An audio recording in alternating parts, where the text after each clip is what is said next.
Halo semuanya, nama saya Firlia Rahmah. Saya mahasiswa semester 2, jurusan PGSD Universitas Ahmad Dahlan Yogyakarta. Di sini, saya ingin menceritakan sebuah cerita yang berjudul Pinocchio. Yuk dengarkan. Di suatu masa, ada seorang pembuat boneka kayu yang bernama Geppetto. Dia ingin sekali memiliki anak laki-laki, tetapi istrinya meninggal beberapa tahun sebelumnya. Suatu hari, ia mendapat ide untuk membuat boneka kayu agar tidak kesepian lagi. Dia membuat boneka kayu itu sepanjang hari. Akhirnya, di pagi hari ia selesai mengerjakannya dan dia beri nama boneka itu Pinocchio.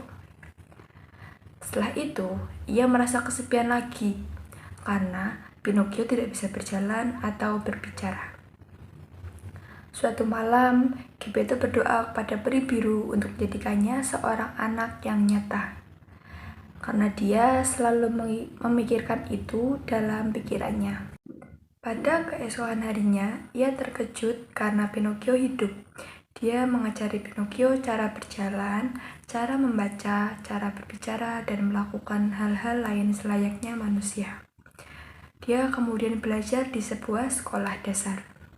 Suatu hari, Pinocchio merasa bosan dan itu membuatnya pulang terlambat. Ketika Pinocchio akhirnya pulang, Geppetto bertanya.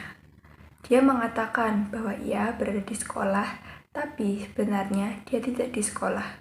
Seketika, hidung Pinocchio pun tumbuh lebih panjang lagi, dan itu berarti bahwa Pinocchio telah berbohong.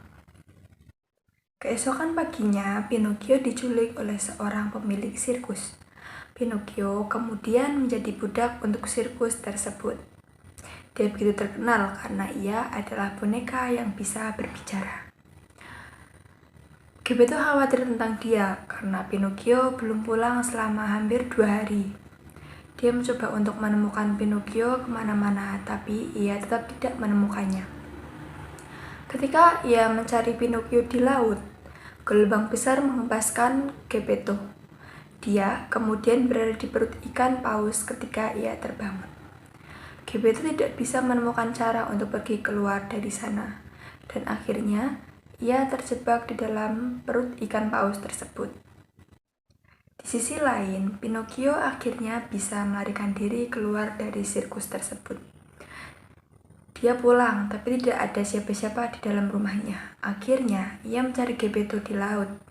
Dia mendapat kecelakaan yang sama seperti yang dialami oleh Geppetto, dan ia bertemu Geppetto dalam perut ikan paus. Keduanya keluar dari perut tersebut dengan membuat api. Di akhir cerita, mereka pulang bersama-sama dan hidup bahagia selamanya. Nah, itulah cerita dari Pinocchio si boneka kayu. Pesan moral yang bisa diambil dari cerita ini yaitu janganlah pernah berbohong. Terima kasih untuk perhatiannya dan sampai jumpa.